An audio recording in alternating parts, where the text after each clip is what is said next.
Nous ne pouvons parvenir à une réelle foi, celle du cœur, qu'à travers les voies de Dieu. David dut passer par des expériences très douloureuses pour parvenir à une plus haute mesure de foi.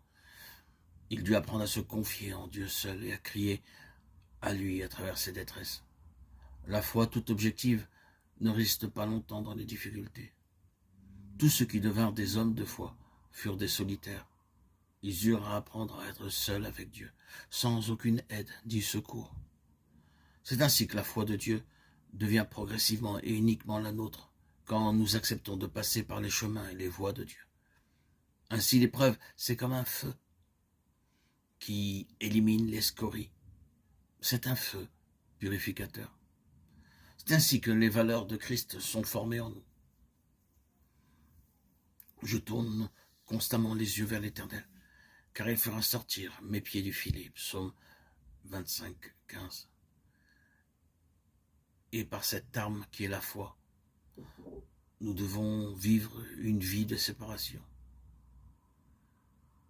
N'aimons point le monde ni les choses qui sont dans le monde. Si quelqu'un aime le monde, l'amour du Père n'est point en lui, car tout ce qui est dans le monde, la convoitise de la chair, la convoitise des yeux et l'orgueil de la vie, ne vient point du Père, mais vient du monde. Et le monde passe et sa convoitise aussi. Mais celui qui fait la volonté de Dieu demeure éternellement. 1 Jean 2, 15 à 17.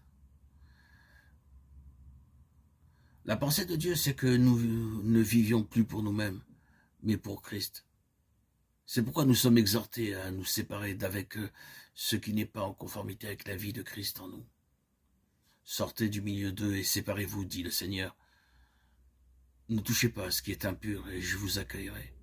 2 Corinthiens 6, 17. Dans l'ancienne alliance, Dieu avait ordonné au peuple d'Israël de se faire de génération en génération une frange au bord de leurs vêtements et de mettre un cordon bleu sur cette frange.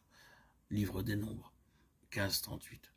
Le peuple avait à regarder cette frange garnie de ce cordon bleu en se souvenant des commandements de Dieu, en les mettant en pratique, parce qu'il était le peuple céleste qui devait témoigner du caractère céleste de Dieu. Dieu n'a pas changé. Il est toujours le même et ne supporte ni le compromis, ni le mélange.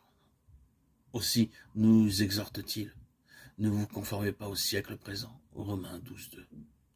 Nous savons que nous sommes de Dieu et que le monde entier est sous la puissance du malin, 1 Jean 5, 19.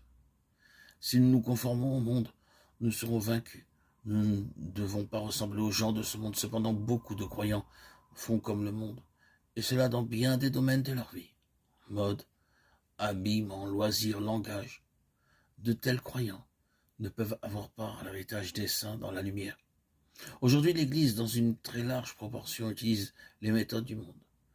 Et nous avons là l'explication de son déclin spirituel et de son état tel qu'il nous est montré dans le message de l'Église de la Odyssée. Si nous voulons parvenir au trône, il nous faut être entièrement à Christ en vivant pour lui.